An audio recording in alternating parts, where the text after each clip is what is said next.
الحمد لله نحمده ونستعينه ونستغفره ونعوذ بالله من شرور أنفسنا ومن سيئات أعمالنا من يهده الله فلا مضل له ومن يضلله فلا هادي له وأشهد أن لا إله إلا الله وحده لا شريك له وأشهد أن محمدا عبده ورسوله أما بعد يا أيها الناس اتقوا ربكم الذي خلقكم من نفس واحدة وخلق منها زوجها وبث منهما رجالا كثيرا ونساء واتقوا الله الذي تساءلون به والأرحام إن الله كان عليكم رقيبا يا أيها الذين آمنوا اتقوا الله حق تقاته ولا تموتن إلا وأنتم مسلمون يا أيها الذين آمنوا اتقوا الله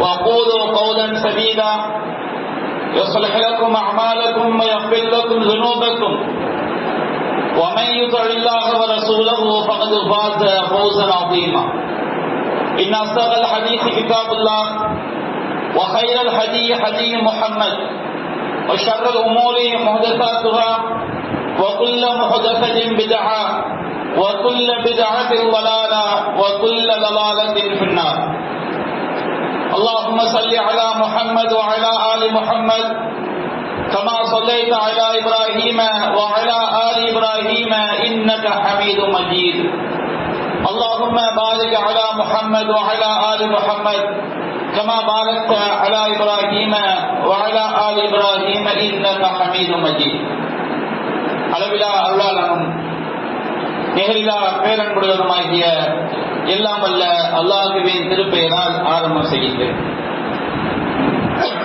அன்பிற்குரிய பெரியோர்களே, தாய்மார்களே, சகோதர சகோதரிகளே, அல்லாஹ் ரப்பல் ஆலமீன் திருமறை குர்ஆனிலே மூமின்களாகிய நமக்கு பல்வேறு கட்டளைகளையும் பல்வேறு தடைகளையும் அல்லாஹ் விதித்திருக்கின்றான். அல்லாஹ் ரப்பல் ஆலமீன் திருமறை குர்ஆனில் பல்வேறு வசனங்களில் அவனுடைய இறைவனுக்கு நாம் செய்ய வேண்டிய கடமையாகிய ஏகத்துவ கொள்கை, இணை வைக்காமல் அல்லாஹ்வை மட்டும் நாம் வணங்க வேண்டும் என்ற ஏகத்துவ கொள்கையை அல்லாஹ் குறிப்பிட்ட பிறகு இறைவன் குறிப்பிடக்கூடிய இரண்டாவது கட்டளை பெற்றோர்களுக்கு நல்லுபகாரம் செய்ய வேண்டும் என்பதை திருமறை குர்ஆன் பல்வேறு வசனங்களில் நமக்கு எடுத்துரைக்கிறது. அல்லாஹ் ரப்பல் ஆலமீன் சூரத்துல் பக்ராவிலே கூறுகின்றான், وَإِذْ أَخَذْنَا مِيثَاقَ بَنِي إِسْرَائِيلَ لَا تَعْبُدُونَ إِلَّا اللَّهَ وَبِالْوَالِدَيْنِ إِحْسَانًا. நாம் பனு இஸ்ரவேலர்கள், யாக்கூப் அலைஹிஸ்ஸலாம் அவருடைய பெயர் இஸ்ராயில், யாக்கூப் நபியுடைய சந்ததிகளுக்கு பனு இஸ்ராயில் என்று திருமறை குர்ஆன் குறிப்பிடுகிறது. அந்த இஸ்ரவேலர் சமுதாயத்திடம் நாம் ஒப்பந்தம் எடுத்தோம், லா தஅபுதுன இல்லல்லாஹ், நீங்கள் அல்லாஹ்வை தவிர வேறு யாரையும் வணங்காதீர்கள், வபில் வாலிதைனி இஹ்சானா, உங்கள் பெற்றோருக்கு நீங்கள் நல்லுபகாரம் செய்யுங்கள், பெற்றோர்களை அழகிய முறையில் நீங்கள் கவனித்துக் கொள்ளுங்கள் என்று நாம் அவர்களிடம் உறுதிமொழி எடுத்தோம் என்று அல்லாஹ் குறிப்பிடுகின்றான். அதே போன்று சூரத்துல் பக்ராவின் மற்றொரு வசனத்தில் அல்லாஹ் கூறுகின்றான், வஅபுதுல்லாஹ வலா துஷ்ரிகு பிஹி ஷைஆ வபில் வாலிதைனி இஹ்சானா, நீங்கள் அல்லாஹ்விற்கு எதையும் இணை வைக்காமல் அவனை வணங்குங்கள் என்று இறைவன் ஏகத்துவ கொள்கையை குறிப்பிட்ட பிறகு அடுத்து அல்லாஹ் கூறுகின்றான், வபில் வாலிதைனி இஹ்சானா, உங்கள் பெற்றோருக்கு தாயும் தந்தைக்கும் நீங்கள் நல்லுபகாரம் செய்யுங்கள், அவர்களை அழகிய முறையில் கவனித்துக் கொள்ளுங்கள் என்று அல்லாஹ் ரப்பல் ஆலமீன் சொல்லி காட்டுகின்றான். அதே போன்று மற்றொரு வசனத்தில் அல்லாஹ் நபிகள் நாயகத்திற்கு உத்தரவிடுகின்றான், நாயகமே நீங்கள் மக்களை எல்லாம் அழைத்து அவர்களுக்கு நீங்கள் சொல்லுங்கள் என்று 10 விஷயங்களை அல்லாஹ் உத்தரவிடுகின்றான். அந்த 10ல் முதலாவது 2 அல்லாஹ் நமக்கு பின்வருமாறு சொல்லி காட்டுகின்றான். புல் நபியை நீங்கள் சொல்லுங்கள், மக்களுக்கு சொல்லுங்கள், தஆலவ் அத்லு மா ஹர்ரம ரப்புக்கும் அலைக்கும், வாருங்கள் உங்கள் இறைவன் உங்களுக்கு ஹராமாக்கியவற்றை தடுத்தவற்றை நான் உங்களுக்கு எடுத்துரைக்கின்றேன், நான் உங்களுக்கு ஓதி காட்டுகின்றேன் என்று அல்லாஹ் சொல்லிவிட்டு 10 அடிப்படையில் இந்த வசனங்களை தொடர்ந்து அல்லாஹ் சொல்லி காட்டுகின்றான். அதில் முதலாவது அடிப்படை அல்லாஹ் துஷ்ரிகு பிஹி ஷைஆ, நீங்கள் அல்லாஹ்விற்கு எந்த ஒன்றையும் இணை வைத்து விடாதீர்கள். இரண்டாவது அடிப்படை வபில் வாலிதைனி இஹ்சானா, உங்கள் பெற்றோருக்கு நீங்கள் நல்லுபகாரம் செய்யுங்கள் என்று அல்லாஹ் சொல்லி காட்டுகின்றார். அதே போன்று அல்லாஹ் ரப்பல் ஆலமீன் திருமறை குர்ஆனில் மற்றொரு வசனத்தில் கூறுகின்றான், வகலா ரப்புக அல்லா தஅபுது இல்லா இய்யாஹு, உங்களுடைய இறைவன் உங்களுக்கு விதியாக்கி இருக்கின்றான், கட்டளையிட்டிருக்கின்றான், அவனை தவிர நீங்கள் வேறு யாரையும் வணங்கக் கூடாது என்று அல்லாஹ் தௌஹீதை பற்றி சொல்லிவிட்டு வபில் வாலிதைனி இஹ்சானா, நீங்கள் உங்கள் பெற்றோருக்கு நல்லுபகாரம் செய்யுங்கள். ஒருவன் தன்னுடைய பெற்றோருக்கு செய்யக்கூடிய நல்லுபகாரம் என்பது அந்த பெற்றோர்கள் வயோதிக பருவத்தை, உழைக்க முடியாத பருவத்தை, கல்லாத வயதை அடையும் பொழுதுதான் ஆரம்பமாகிறது. அதைத்தான் அல்லாஹ் கூறுகின்றான், فَإِمَّا يَبْلُغَنَّ أَحَدُهُمَا عِندَكَ أَحَدُهُمَا أَوْ كِلَاهُمَا, அந்த பெற்றோரில் இருவரோ அல்லது இருவரில் ஒருவருமோ உங்களிடம் வயோதிக பருவத்தை அடைந்து விட்டால் فَلَا تَقُلْ لَهُمَا أُفٍّ, நீங்கள் அவர்களை நோக்கி உஃப் என்ற அந்த சி என்ற வார்த்தையை கூட சொல்லிவிடாதீர்கள். அரபி மொழியில் சி உஃப் என்ற வார்த்தை எதற்கு பயன்படுத்தப்படும் என்று சொன்னால், நம்முடைய முகத்தினால் வெறுப்பை காட்டுவதற்கு உஃப் என்று அரபி மொழியில் சொல்லுவாங்க. ஏதாவது ஒரு செயல் நமக்கு பிடிக்காத செயலை ஒருவர் செய்வார், நாம அவரை நோக்கி வெறுப்பை வார்த்தையால் காட்டாமல் முகத்தில் என்ன செய்வோம், வெறுப்பை காட்டுவோம். அப்படிங்கிற மாதிரி நம்ம ஒரு சலிப்பை காட்டுவோம் பாருங்க. அந்த மாதிரி சலிப்பை காட்டுவதற்கு பெயர் தான் அரபி மொழியில் தர்ஃபீஸ், உஃப் என்று சொல்வார்கள். அப்ப அல்லாஹ் கூறுகின்றான், உங்கள் பெற்றோர்களில் இருவருமோ அல்லது இருவரில் ஒருவருமோ, சிலருக்கு தாயோ தந்தையோ சிறு வயதிலேயே மரணித்து விடுவார்கள்.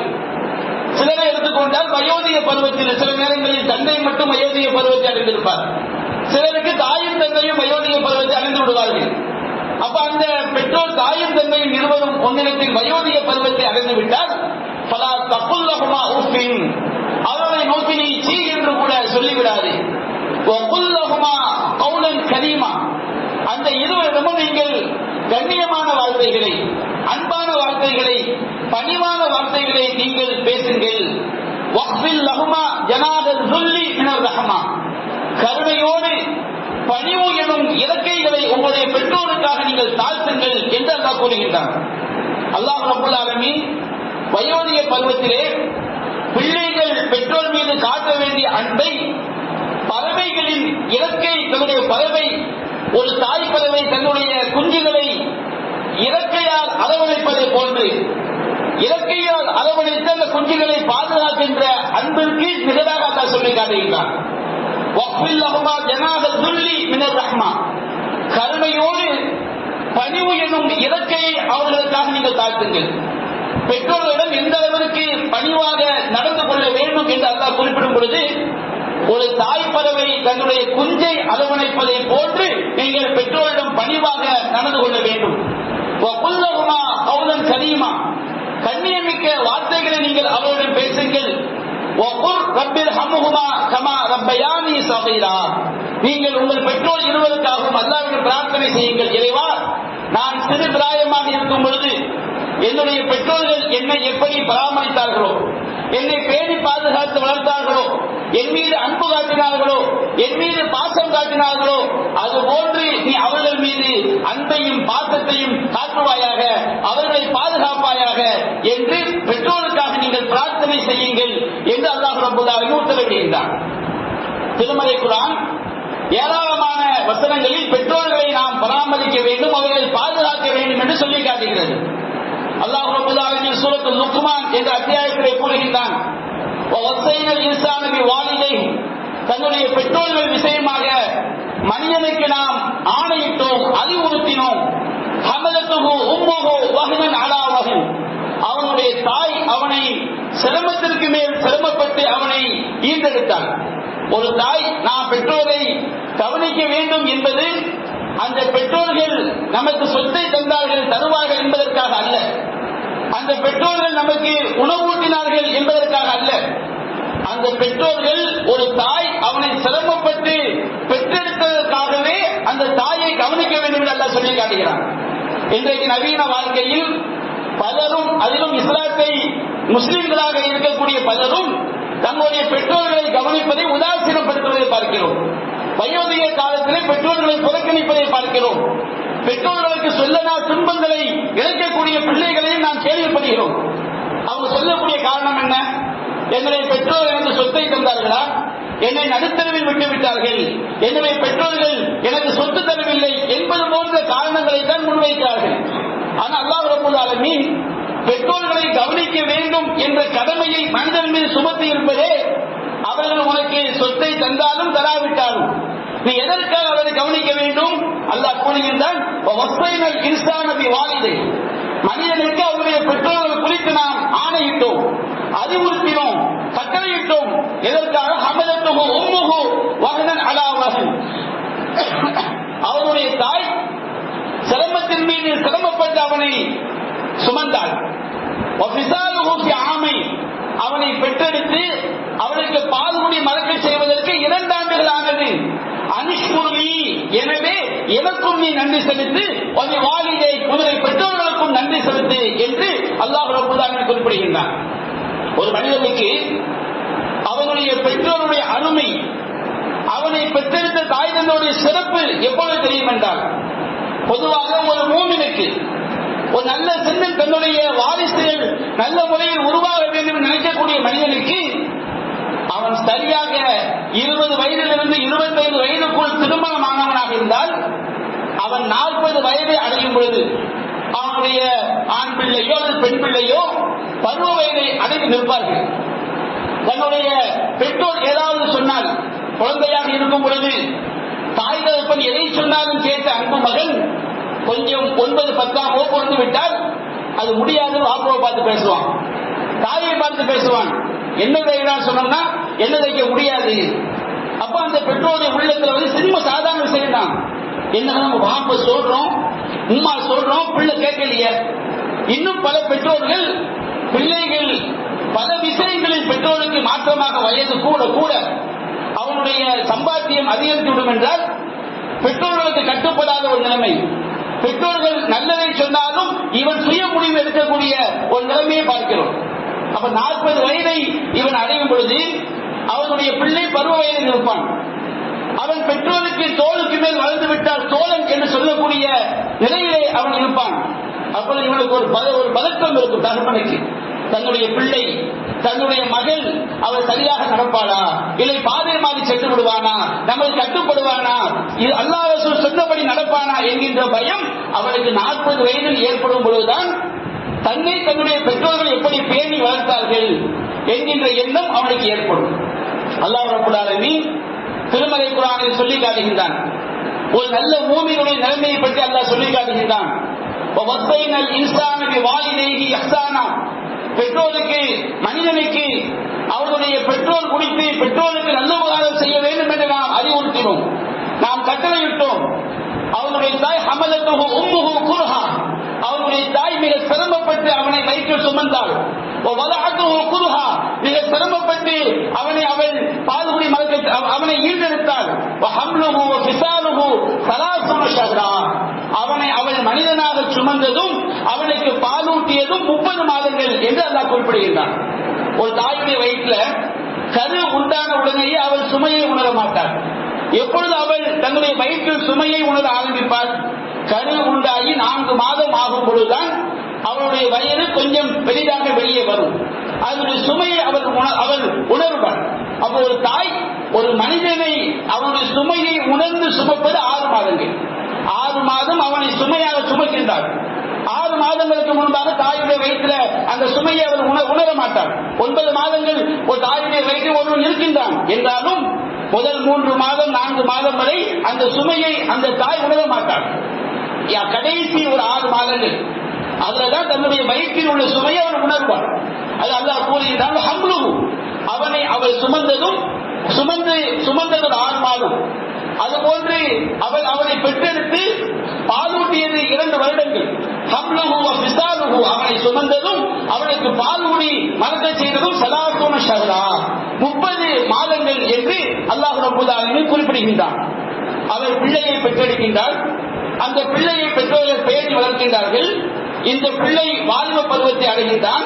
ஹத்தா இதா பலக அசுத்தஹு, இவன் வாலிப பருவத்தை உழைக்கக்கூடிய பருவத்தை அடைந்து பலக 40 சனா, அவன் 40 வயதை அடையும் பொழுது இவனுடைய பிள்ளைகள் இவனுக்கு பருவ வயதிலே இருந்து கொண்டிருப்பார்கள்.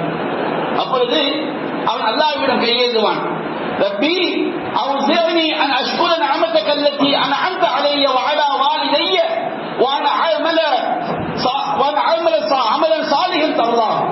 இறைவா, அவுஸிஅனி அன் அஷ்குர நிஅமதக அல்லதி அன்அம்த அலைய, நீ எனக்கு செய்த அருட்கொடைகளுக்காகவும் வஅலா வாலிதைய, என்னுடைய பெற்றோர்களுக்கு செய்த அருட்கொடைகளுக்காகவும் நீ விரும்பக்கூடிய நல்லவங்களை நான் செய்வதற்காகவும் நீ எனக்கு நல்வாய்ப்பு வழங்குவாயாக. நீ விரும்பக்கூடிய நல்லறங்களை செய்வதற்கு நீ எனக்கு வாய்ப்பை ஏற்படுத்தி தருவாயாக.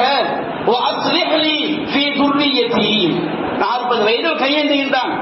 இறைவா, என்னுடைய சந்ததிகளை எனக்காக நீ சீராக்கி விடு.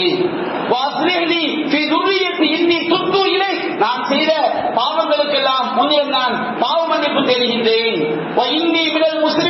நான் முஸ்லிம்களில் ஒருவனாக இருக்கின்றேன் என்று அந்த மூமின் அல்லாஹ்விடம் அடிபணிந்து தன்னுடைய பிள்ளைகளை சீராக்குவதற்காகவும் அவருடைய பெற்றோர்களுக்கு அந்த பெற்றோர்கள் செய்த அருட்கொடைகளுக்காகவும் பெற்றோர்கள் இவனுக்கு செய்த உபகாரங்களுக்காகவும் அல்லாஹ்விடம் கையேந்துவான் என்று அல்லாஹ் ரப்பல் ஆலமீன் சொல்லி காட்டுகின்றார். அன்பிற்குரிய சகோதரர்களே, நம்முடைய மார்க்கம் பெற்றோர்கள் விஷயத்தில் மிக மிக நாம் அவர்கள் விஷயத்தில் சரியாக நடந்து கொள்ள வேண்டும் என்பதை நமக்கு வலியுறுத்துகிறது. சஹீஹுல் புகாரியிலே பதிவு செய்யப்பட்டிருக்கிறது. ஒரு நபி தோழர் அல்லாஹ்வின் தூதரிடம் கேட்கின்றார், அல்லாஹ்வின் தூதரே, மன் அஹப்பு நாஸி பி ஹுஸ்னி ஸஹாபத்தி, நான் அழகிய முறையில் தோழமை கொள்வதற்கு நட்பு கொள்வதற்கு மக்களிலேயே மிக தகுதியானவர் யார்? நாம் இந்த உலகத்தில் நாம் வாழக்கூடிய சமகாலத்தில் பலரோடு நல்ல முறையில் உறவு பாராட்டுகிறோம். நமக்குரிய நண்பர்களோடு நாம் அழகிய முறையில் தோழமை கொள்கின்றோம். அப்ப இந்த உலகத்தில் நாம் யாருடன் அழகிய முறையில் தோழமை கொள்ள வேண்டும், யாருடன் அழகிய உறவை பேண வேண்டும் என்று கேட்கும் பொழுது அல்லாஹ் சொன்னார், உம்முக்க, உன்னுடைய தாய். அது நபி தோழர் மீண்டும் கேட்ட, சும்மமன், அடுத்து யார்? உம்முக்க, உன்னுடைய தாய். சும்மமன், அடுத்து யார்? உம்முக்க, உன்னுடைய தாய். சும்மமன், அடுத்து யார்? அபூக்க, உன்னுடைய தந்தை. நபிகள் நாயகம் ஸல்லல்லாஹு அலைஹி வஸல்லம் அவர்கள் நாம் அழகிய முறையில் தோழமை கொள்வதற்கு மற்ற நம்முடைய நெருங்கிய உறவுகளை விட, சகோதர சகோதரிகளை விட, நண்பர்களை விட முதல் படித்தளத்தில் இருப்பவர்கள் நம்முடைய தாய் தான், நம்முடைய மீண்டும் தாய் தான், அதற்கு பிறகும் தாய் தான், அதற்கு பிறகு தந்தை, அதற்கு பிறகுதான் மற்ற உறவுகள் என்று அல்லாஹ் ரப்பல் ஆலமீன் சொல்லி காட்டுகின்றார். அந்த அளவிற்கு இஸ்லாம் பெற்றோருக்கு செய்ய வேண்டிய பணிவிடையை வலியுறுத்தி சொல்லி காட்டுகிறது. இப்னு மஸ்ஊத் ரலியல்லாஹு அன்ஹு அறிவிக்கிறார்கள், அல்லாஹ்வின் தூதரிடம் நான் கேட்டேன், அல்லாஹ்வின் தூதரே, யா நபி அல்லாஹ், ஐயுல் அமாலி அக்ரபு இலல் ஜன்னah, எந்த நற்செயல்கள் என்னை சொர்க்கத்தின் பக்கம் நெருக்கமாக்கி வைக்கும் என்று கேட்கும் பொழுது நபிகள் நாயகம் ஸல்லல்லாஹு அலைஹி வஸல்லம் சொன்னார்கள், அஸ்ஸலாத்து அலா மவாகிதிஹா, சொர்க்கத்தின் பக்கம் நெருக்கமாக்கி வைக்கக்கூடிய நற்செயல்களில் மிக முக்கியமானது கடமையான தொழுகைகளை அதற்குரிய நேரங்களில் தொழுவது, சரியான தொழுகைகளை நிலைநாட்டுவது. அந்த நபி தோழர் கேட்டார், மாதாயா நபி அல்லாஹ், அல்லாஹ்வின் தூதரே, அடுத்து எது, எந்த நற்செயல் என்னை சொர்க்கத்திற்கு நெருக்கமாக்கி வைக்கும்? நபிகள் நாயகம் சொன்னார்கள், பிர்ருல் வாலிதைன், பெற்றோர்களுக்கு நல்லுபகாரம் செய்வது, பெற்றோர்களுக்கு சேவை செய்வது, பெற்றோர்களுக்கு பணிவிடை செய்வது என்று அல்லாஹ்வின் தூதர் சொன்னார்கள். அந்த நபி தோழர் கேட்டார், மாதாயா நபி அல்லாஹ், அல்லாஹ்வின் தூதரே, அடுத்து என்ன என்று கேட்கும்போது நபிகள் நாயகம் சொன்னார்கள், அல் ஜிஹாது ஃபீ சபீலில்லாஹ், அல்லாஹ்வுடைய பாதையில் ஜிஹாத் செய்வது, இறைவனுக்காக இறைவனுடைய பார்வையில் அறப்போர் செய்வது என்று பதிலளித்தார்கள். நபிகள் நாயகம் ஸல்லல்லாஹு அலைஹி வஸல்லம் அவர்கள் அறப்போர் செய்வதை விடவும் பெற்றோருக்கு செய்யக்கூடிய அந்த பணிவிடையை மிக சிறப்பானதாக நமக்கு சொல்லி காட்டுகிறார்கள். அந்த அளவிற்கு இஸ்லாம் ஒரு மனிதன் தன்னுடைய பெற்றோரிடத்தில் அவன் சரியாக நடந்து கொள்ள வேண்டும் என்று வலியுறுத்துகிறது. பெற்றோருக்கு நாம் செய்யக்கூடிய பணிவிடை என்பது, வயோதிக காலத்திலே நாம் செய்யக்கூடிய சேவை என்பது சாதாரண ஒரு பணி அல்ல. நாம் சொர்க்கம் செல்வதற்கு அதை அல்லாஹ் காரணமாக ஆக்குகிறான். கண்டிப்பாக அவனுக்கு சொர்க்கத்தை அது கொடுத்து விடுகின்றது, அவன் அல்லாஹ்வுக்கு இணை வைக்காதவனாக இருந்தான். நபிகள் நாயகம் ஸல்லல்லாஹு அலைஹி வஸல்லம் சொன்னார்கள், அவனுடைய மூக்கு மண்ணாகட்டும், அவனுடைய மூக்கு மண்ணாகட்டும், அவனுடைய மூக்கு மண்ணாகட்டும் என்று சொன்னார்கள். சஹாபாக்கள் கேட்டா, அல்லாஹ் என்பதே மண் யா ரசூலல்லாஹ், அவனுடைய மூக்கு மண்ணாகட்டும் என்று சொன்னீர்களே, அவன் யார்? யார் அவன் நாசமாகட்டும் மண்ணாகட்டும் சொன்னீர்கள், அவன் யார் என்று கேட்கும் பொழுது அல்லாஹ்வின் தூதர் சொன்னார்கள், மன் அத்ரக அபவைஹி இன்தவல் கிபர் அஹதுஹுமா அவ் கிலாஹுமா ஃபலம் யதுகுல் ஜன்னah, எவன் தன்னுடைய பெற்றோர்களில் ஒருவரையோ அல்லது இருவரையோ, தாய் மட்டுமல்ல தந்தை மட்டுமல்ல தாய் தந்தை இருவரையுமோ அவனிடத்தில் வயோதிக பருவத்தை அடைந்து அவன் சொர்க்கம் நுழையவில்லையோ அவனுடைய மூக்கு மண்ணாகட்டும். இது அவ்வளவு நெற்காரியம். பெற்றோர்கள் வயோதிக பருவத்தை அடைந்தால் நாம் எப்படி சொர்க்கம் செல்ல முடியும்? அந்த வயோதிக பருவத்தில் அவர்களுக்கு நாம் செய்யக்கூடிய சேவைகள், பெற்றோர்கள் வயோதிக பருவத்தை அடைந்து விட்டால் பொதுவாக எந்த ஒரு மனிதனும் நாம தள்ளாத வயதை அடைந்து படுக்கையிலே கிடந்த கிடையாக கிடப்பதை நாம் விரும்பக்கூடாது. நபிகள் நாயகம் ஸல்லல்லாஹு அலைஹி வஸல்லம் அவர்கள் அல்லாஹ்விடம் தள்ளாத வயதை அடைவதை விட்டு பாதுகாப்பு தேடி இருக்கின்றார்கள். ஒவ்வொரு தொழுகை முடிந்த பிறகும் அல்லாஹும்ம இன்னி அஊது பிக மினல் ஜுபுன் வ அஊது பிக மினல் புகுல் வ அஊது பிக அன் உரத்த இலா அர்தலில் உம்ர், இறைவா கஞ்சத்தனத்தை விட்டும் கோழைத்தனத்தை விட்டும் நான் வயோதிக பருவத்திற்கு தள்ளப்படுவதை விட்டு முதல் பாவ மன்னிப்பு தேடுகிறேன். வயோதிக நம்ம நீண்ட ஆயுள் வாழலாம், எவ்வளவு காலம் வாழ்ந்தாலும் ஆரோக்கியமாக வாழ வேண்டும், அல்லாஹ்விற்கு வணக்க வழிபாடுகள் செய்யக்கூடிய நிலையில் வாழ வேண்டும். அதை நாம் அல்லாஹ்விடம் கேட்க வேண்டும். ஆனால் அல்லாஹ் ரப்பல் ஆலமீன் ஒருவனை சோதிப்பதற்காக இந்த உலகத்தில் மூமினுக்கு ஏற்படக்கூடிய சோதனைகள் மறுமையில் அவனுக்கு பாவ பரிகாரமாக அமையும். அல்லாஹ் ஒருவனை சோதிப்பதற்காக அவனை படுக்கையில் அல்லாஹ் ஆழ்த்தி விட்டால், அவனை சோதித்து விட்டால், நோயின் மூலம் சோதித்து விட்டால் அவனுடைய பிள்ளைகளுக்கு அது ஒரு பெரும் பேர். பலரும் பெற்றோர்கள் படுக்கையிலே சிறுநீர் கழித்து விட்டால், படுக்கையிலே மலம் கழித்து விட்டால், பெற்றோர்கள் படுக்கையாக ஆகிவிட்டால் நாம நினைத்த காரியத்தை செய்ய முடியாது, நினைத்த இடத்துக்கு போக முடியாது, ஒரு சுற்றுலா செல்ல முடியாது. அது மிகப்பெரிய ஒரு பாரமாக அவனுக்கு இருக்கும். ஆனா அல்லாஹ் ரப்பல் ஆலமீன் நீ உன்னுடைய இறைவனுடைய கட்டளையை ஏற்று உன்னுடைய பெற்றோரை கவனித்தால், நீ உன்னுடைய தாயினுடைய மடியிலே நீ சின்னஞ்சிறு குழந்தையாக இருக்கும் பொழுது நீ சிறுநீர் கழித்தாய், நீ மலம் கழித்தாய், உனக்கு நோய் வரும்போது உன்னுடைய பெற்றோர்கள் உன்னை கண்பிடித்து பாதுகாத்தார்கள். எந்த தாயாவது தன்னுடைய பிள்ளை சிறுநீர் கழிப்பதற்காக தூக்கி எறிவாளா? எந்த தகப்பனாவது தன்னுடைய பிள்ளைக்கு ஏதாவது ஆகிவிட்டால் அவனை தூக்கி எறிந்தானா?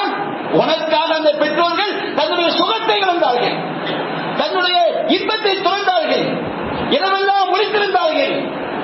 அவன் சின்னஞ்சிறு குழந்தையாக நாம் இருக்கும் பொழுது நமக்கு ஏற்பட்ட ஒவ்வொரு நோய்க்கும் நம்முடைய தாயும் தகப்பனும் கண்ணீர் வடித்தார்கள். நம்முடைய பெற்றோர்கள் நமக்கு செய்த தேவையை கொண்டு நாம் அவர்களுக்கு செய்துவிட முடியாது என்றாலும் இது அல்லாஹ் கொடுத்த பாக்கியம். உன்னுடைய பெற்றோர் உன்னை கவனித்தாய் அல்லவா, நீ அவர்களை கவனித்தார், அவர்களுக்கு சேவை செய்தால் அந்த தியாகத்திற்குரிய கூலி சொர்க்கத்தை தவிர வேறு எதுவும் இல்லை. நபிகள் நாயகம் ஸல்லல்லாஹு அலைஹி வஸல்லம் அவர்கள் ஒரு தடவை அவர்கள் அப்படியே அயர்ந்து தூங்குகிறார்கள்.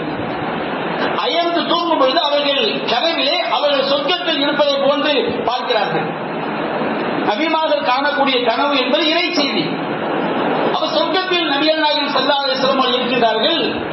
அங்கே அவர்கள் ஒரு சத்தத்தை ஓதக்கூடிய ஒருவர் சொர்க்கத்தில் ஓதிக்கொண்டிருப்பதை போன்ற ஒரு சத்தத்தை கேட்கிறார்கள். அப்ப நபிகள் நாயகம் ஸல்லல்லாஹு அலைஹி வஸல்லம் அந்த கனவிலேயே ஒரு வானவரிடம் கேட்கிறார்கள், இது யார்? ஒருவர் ஓதக்கூடிய சத்தத்தை நான் கேட்கிறேன், இவர் யார்? அப்பொழுது அவர்களுக்கு பதில் சொல்லப்பட்டது, ஹாரிஸா இப்னு நுஅமான், இவர்தான் ஹாரிஸா இப்னு நுஅமான் என்ற ஒரு நபித்தோழர். அவர் ஓதக்கூடிய சத்தம் சொர்க்கத்தில் கேட்கிறது என்று சொன்னால் அவர் சொர்க்கவாசி. அவர் நபிகள் நாயகம் ஸல்லல்லாஹு அலைஹி வஸல்லம் சொன்னார்கள், அவர் சொர்க்கவாசியாக அல்லாஹ்வின் தூதருடைய கனவில் காட்டப்படுகிறார். அதற்கு என்ன காரணம் என்று சொன்னால் நபிகள் நாயகம் சொன்னார்கள், கதாக்கல் பிர் வ கான அபர்ரு நாஸி பிவாலிதைஹி, பெற்றோருக்கு செய்யக்கூடிய பணிவிடையினுடைய நற்கூலி என்பது இப்படித்தான் இருக்கும். அந்த ஹாரிஸா இப்னு நுஅமான் என்பவர் மக்களிலேயே தன்னுடைய பெற்றோருக்கு அதிக பணிவிடை செய்யக்கூடியவராக இருந்தார் என்று நபிகள் நாயகம் ஸல்லல்லாஹு அலைஹி வஸல்லம் சொல்லி காட்டினார். சஹீஹ் முஸ்லிமிலே பதிவு செய்யப்பட்ட செய்தியை பார்க்கிறோம். இப்னு உமர் ரலியல்லாஹு அன்ஹு ஒரு தடவை மக்காவை நோக்கி சென்று கொண்டிருக்கிறார்கள். மக்காவை நோக்கி சென்று கொண்டிருக்கும் போது வரக்கூடிய வழியிலே ஒரு கிராமவாசி, ஒரு வயோதிகர் வருகின்றார். அந்த வயோதிகர் இப்னு உமர் ரலியல்லாஹு அன்ஹு அவர்களுக்கு சலாம் சொல்லுகிறார். அவருக்கு பதில் சலாம் சொல்லிவிட்டு இப்னு உமர் ரலியல்லாஹு அன்ஹு அந்த வயோதிகரை தன்னுடைய கழுதையில் ஏற்றி வைத்து தன்னுடைய தலைப்பாகை அந்த வயோதிகருக்கு அணிவித்து அவரை அழைத்துக் கொண்டே செல்கிறார்கள்.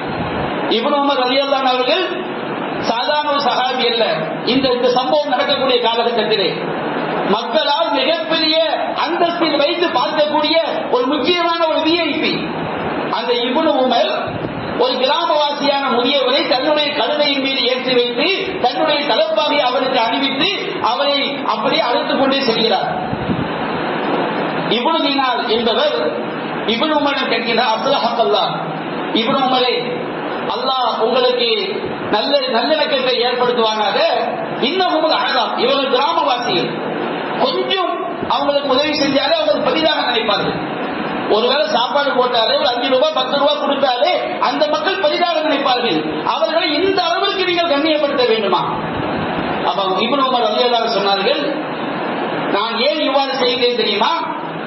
இந்த கிராமவாசியுடைய தந்தை என்னுடைய தந்தை உமர் ரலியல்லாஹு அன்ஹு அவர்கள் நேசிக்கக்கூடியவராக இருந்தார்.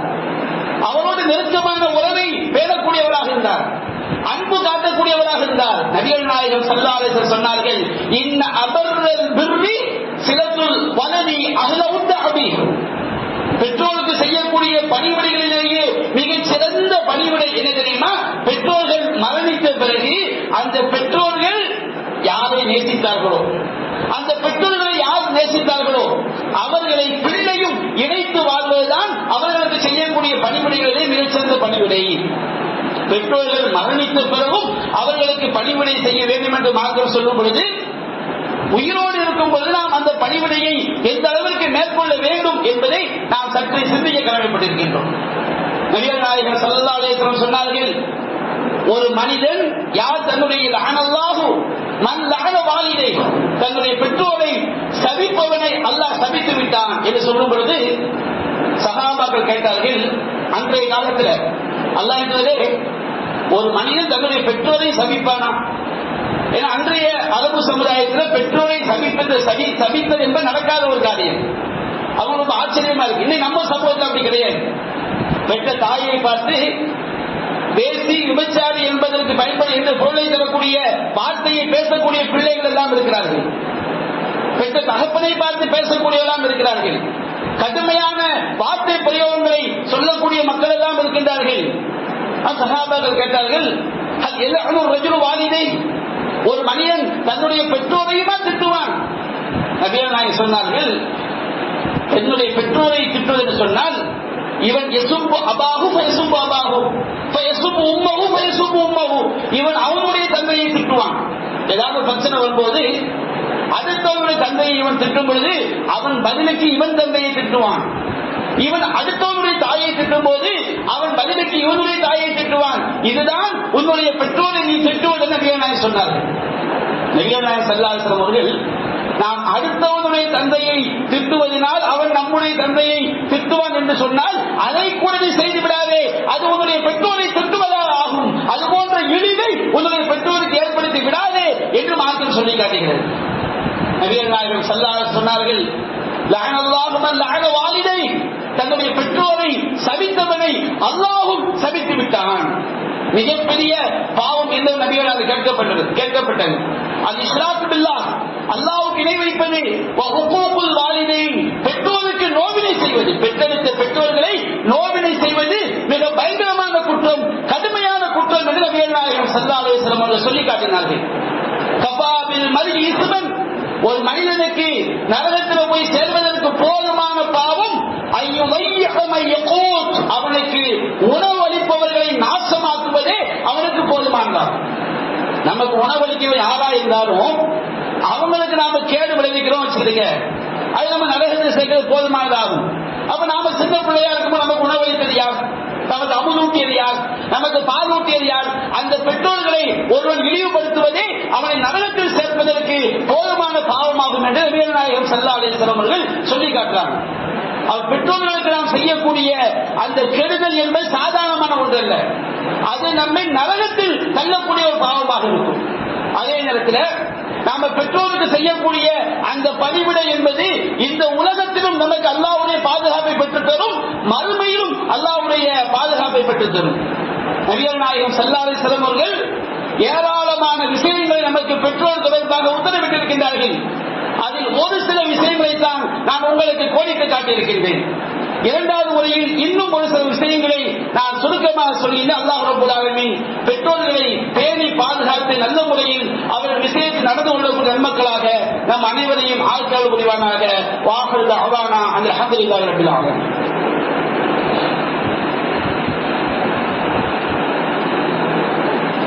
அல்ஹம்துலில்லாஹி ரப்பில் ஆலமீன். அன்பிற்குரிய சகோதரர்களே, நபிகள் நாயகம் ஸல்லல்லாஹு அலைஹி வஸல்லம் அவர்களிடம் ஒரு நபி தோழர் வருகின்றார். ஒரு நபி தோழர் வந்து கூறுகின்றார், அல்லாஹ்வின் தூதரே, உபாயிஉக அலல் ஜிஹாத் வல் ஹிஜ்ரா, அல்லாஹ்வுக்காக அறப்போர் செய்ய வேண்டும் என்பதற்கும் ஹிஜ்ரத் செய்ய வேண்டும் என்பதற்கும் நான் உங்களிடம் ஒப்பந்தம் செய்கின்றேன். அபுதபி அஜ்ர மினல்லாஹ், அதற்கான கூலியை அல்லாஹ்விடம் இருந்து மட்டும் நான் எதிர்பார்க்கின்றேன் என்று நபிகள் நாயகத்திடம் வந்து நபி தோழர் சொல்றார். ஹிஜ்ரத் என்பது சாதாரண ஒரு வணக்கமா? அது அல்லாஹ்வுடைய மார்க்கத்தை பின்பற்றுவதற்காக சொந்த நாட்டை விட்டு சொத்துக்களை விட்டு இன்னொரு நாட்டிற்கு செல்வது. சென்று விட்டால் மீண்டும் சொந்த நாட்டிற்கு வரவே கூடாது. அதற்கு பேர் தான் ஹிஜ்ரத் என்பது. சஹாபாக்கள் அப்படித்தான் மக்காவிலிருந்து மதீனாவிற்கு ஹிஜ்ரத் செஞ்சாங்க. மீண்டும் மக்காவிற்கு ஹஜ்ஜுக்காக சென்றால் கூட ஹஜ்ஜுடைய காலம் அது முடிந்தவுடன் மதீனாவுக்கு திரும்பி வந்துவிட வேண்டும். மற்ற வேலைகளுக்காக சென்றால் 3 நாளைக்கு மேல் அங்கே செய்யக்கூடாது, தங்கக்கூடாது. அப்ப ஹிஜ்ரத் என்பது சொந்த நாட்டை அறவே துறந்து அல்லாஹ்வுக்காக செல்வது. அதே போன்று அல்லாஹ்வுக்காக உயிரை கொடுக்கின்ற தியாகத்திற்காக அவர் நபிகள் நாயகத்திடம் ஒப்பந்தம் செய்கின்றார், பையல் செய்கின்றார், பையல் செய்ய வருகின்றார். அப்ப நபிகள் நாயகம் ஸல்லல்லாஹு அலைஹி வஸல்லம் கேட்டார்கள், உங்களுடைய பெற்றோர்களில் யாராவது உயிரோடு இருக்கிறார்களா? அவரை பார்த்தா கொஞ்சம் அந்த மாதிரி பெற்றோர்கள் மரணித்திருப்பார்கள் என்ற காலகட்டத்தில் உள்ள ஒரு மனிதர்.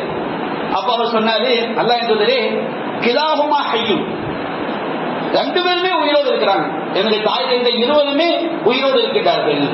அப்ப நபிகள் நாயகம் சொன்னார்கள், தபுதகியல் அஜ்ர மினல்லாஹ், அல்லாஹ்விடமிருந்து நீ நற்கூலியை எதிர்பார்க்கிறாயா?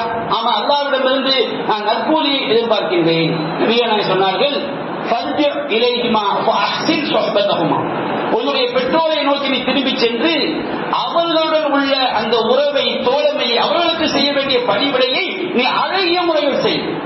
ஜிஹாத் செய்வதை விட, ஹிஜ்ரத் செய்வதை விட மிகச்சிறந்த ஒரு காரியம். சில நேரங்களில் ஜிஹாதும் ஹிஜ்ரத்தும் கட்டாய கடமையாகும், அது தனி. பொதுவான ஒரு காலகட்டத்தில் ஜிஹாதை விட, ஹிஜ்ரத்தை விட உன்னுடைய பெற்றோருக்கு நீ செய்யக்கூடிய பணிவிடை தான் மிகச்சிறந்த பணிவிடை. அதை செய்ய நபிகள் நாயகம் சொன்னார்கள். அல்லாஹ்வின் தூதர் இஸ்ரவேல் சமுதாயத்தில் 3 மனிதர்களை பற்றி சொல்லி காட்டினார்கள். அந்த 3 மனிதர்கள் ஒரு நாள் ஒரு காற்று வழியாக சென்று கொண்டிருக்கும் பொழுது கடுமையான மழை, இரவு நேரம், தங்களை பாதுகாத்துக் கொள்வதற்காக ஒரு குகைக்குள் ஒதுங்குகிறார்கள். அந்த குகையின் மேலிருந்து ஒரு பாறை உருண்டு வந்து அந்த குகையின் வாசலை அடைத்துக் கொண்டது. கையால் தள்ள முடியாது, கத்தினாலும் வெளியே காது கேட்காது, கேட்டாலும் யாரும் வரமாட்டாங்க. அது கடுமையான ஒரு காடு. அப்போ அந்த 3 மனிதர்களும் பேசிக் கொள்கிறார்கள், நாம அல்லாஹ்வுடைய உதவியை தவிர நம்ம யாரும் காப்பாற்ற முடியாது. அப்ப மூவரும் ஒரு முடிவு வருகின்றார்கள், நம்முடைய வாழ்நாளில் நாம் செய்த மிகச்சிறந்த நல்லதை கொண்டு அல்லாஹ்விடம் உதவி கேட்போம். 3 பேருமே ஒவ்வொரு துவாவை கேட்கிறாங்க. முதலாவது மனிதர் செய்த துவா, அவருடைய வளமை என்ன? அவர் கால்நடைகளை மேய்க்கக்கூடியவர். அவருடைய உணவு, குடும்பத்துடைய சாப்பாடு அதுதான். கால்நடைகளை மேய்த்து விட்டு வந்த பிறகு பாலை கறந்து முதலில் பெற்றோருக்கு கொடுப்பார். மீதி உள்ள உணவை தான் அவருக்கு, குடும்பத்தில் உள்ள அக்கா, தங்கச்சி, அண்ணன், தம்பி, பிள்ளைகள், மனைவி எல்லாருக்கும் கொடுப்பார். இது அவருடைய வளமை. அப்ப ஒரு நாள் அவர் கால்நடைகளை மேய்த்துக் கொண்டு சென்றவர் திரும்பி வருவதற்கு தாமதமாகிவிட்டது, இரவு நேரமாகிவிட்டது. வரும்பொழுது பெற்றோர்கள் தூங்கிவிட்டார்கள். குடும்பத்தினர், உடன் பிறந்தவர்கள், பிள்ளைகள், சின்னஞ்சிறு பிள்ளைகள், மனைவி எல்லாருமே சில கடுமையான பசியில் இருக்கிறாங்க. இவரும் கடுமையான பசியில் இருக்கின்றார். இவருடைய வளமை என்ன? இவர் நினைக்கின்றார், நாம பெற்றோருக்கு கொடுத்த பிறகுதான் மீதி உள்ளதை பிள்ளைகளுக்கு, மனைவிக்கு, குடும்பத்தினருக்கு கொடுக்க வேண்டும் என்பது இவருடைய வளமை. அப்ப அதை மாற்றிவிட்டால் அது பாவமாக ஆகிவிடுமோ? பாவம் கிடையாது. பெற்றோர் தூங்கிட்டாங்க, இவர் பிள்ளைகளுக்கு கொடுத்திருக்கலாம், மனைவிக்கு கொடுத்திருக்கலாம். ஆனால் அவர் நினைக்கின்றார், இது பாவமாக ஆகிவிடுமோ? பெற்றோருக்கு செய்யக்கூடிய வேதனையால் ஆகிவிடுமோ என்று பயந்து பெற்றோர்கள் கண்பிடிக்கின்ற வரை அவர்களுக்குரிய உணவோடு இவர் கண்பிடித்து காத்திருக்கின்றார். பிள்ளைகள் எல்லாம் பசியோடு தூங்கி விடுகின்றார்கள். அவர்கள் சகர் நேரத்திலே ஃபஜர் நேரத்திலே கண்பிடிக்கும் பொழுது பெற்றோருக்கு இவர் அந்த உணவை கொடுக்கின்றார். அவர் அல்லாஹ்விடம் கூறுகின்றார், இறைவா, இந்த செயலை நான் உன்னுடைய திருப்தியை நாடி செய்திருந்தால், உனக்காக செய்திருந்தால், உன்னுடைய கட்டளையை ஏற்று நான் செய்திருந்தால் இந்த பாறையை நீ விளக்குவாயாக. அந்த பாறை கொஞ்சம் விலகி அங்கிருந்து வெளிச்சம் வருகிறது. அடுத்தடுத்த சகோதரர்கள் செய்த பிரார்த்தனையினால் அவர்கள் அந்த பேராபத்திலிருந்து காப்பாற்றப்படுகிறார்கள். நாம் பெற்றோருக்கு செய்யக்கூடிய பணிவிடை தர்மம் தலைகாக்கும் என்று சொல்வார்கள். தர்மம் என்றால் நல்ல செயல்கள். நாம் செய்யக்கூடிய நற்செயல்கள் ஆபத்தான காலகட்டத்திலே நம்மை காப்பாற்றக்கூடியது. அது நம் பெற்றோருக்கு செய்யக்கூடிய பணிவிடை என்பது மிகப்பெரிய ஒரு பணிவிடை. அதற்கு சொர்க்கத்தை தவிர வேறு கூலி கிடையாது. அல்லாஹ் சொல்லி காட்டுகின்றான், அந்த பெற்றோர்கள்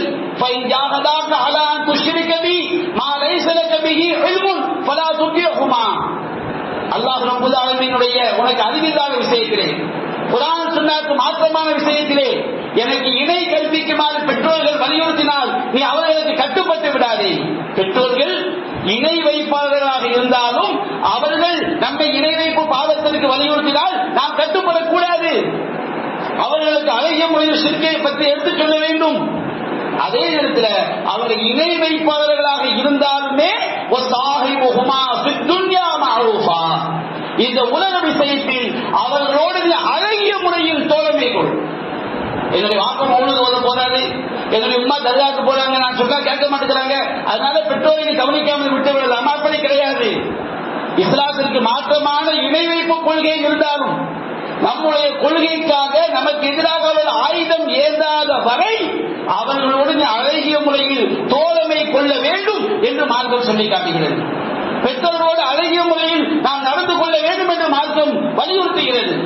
பெற்றோருக்கு செய்யக்கூடிய நோவினை தான் மறுமையில் மிக பயங்கரமான நிரந்தரமான நரகத்திலே தள்ளக்கூடிய பெரும் பாவங்களில் ஒரு பாவம் என்று மார்க்கம் சொல்லி காட்டுகிறது. எனவே அன்பிற்குரிய சகோதரர்களே, இன்றைக்கு உலகம் முழுவதிலும் பெற்ற தாய் தந்தையர்களுக்கு செய்ய வேண்டிய பணிவிடைகளில், அதுவும் அவருடைய வயோதிக காலங்களில் அவர்களுக்கு எதிரான அவர்களை அழகிய முறையில் கவனிக்க வேண்டிய பொறுப்பை எத்தனையோ சமுதாயங்கள் மறந்துவிட்ட நிலையில் வாழ்ந்து கொண்டிருக்கிறார்கள். நம்முடைய இஸ்லாமிய சமுதாயத்திலும் அந்த துர்பாக்கிய நிலை அதிகரித்துக் கொண்டே வருகிறது. கண்டிப்பாக அல்லாஹ்வை நம்பிய சமுதாயமாகிய நாம் அவ்வாறு இருந்துவிடக் கூடாது. நம்முடைய பெற்றோர்கள் அவருடைய வயோதிக காலத்திலே அவர்களை அழகிய முறையில் கவனித்து அதற்குரிய கூலியாகிய சொர்க்கத்தை அடையக்கூடிய நன்மக்களாக நாம் ஆக வேண்டும் என்று கூறி என்னுடைய உரையை நிறைவு செய்கின்றேன். வாஹிரு தஅவானா அல்ஹம்துலில்லாஹி ரப்பில் ஆலமீன். அஸ்ஸலாமு அலைக்கும் வரஹ்மத்துல்லாஹி வபரகாத்துஹு.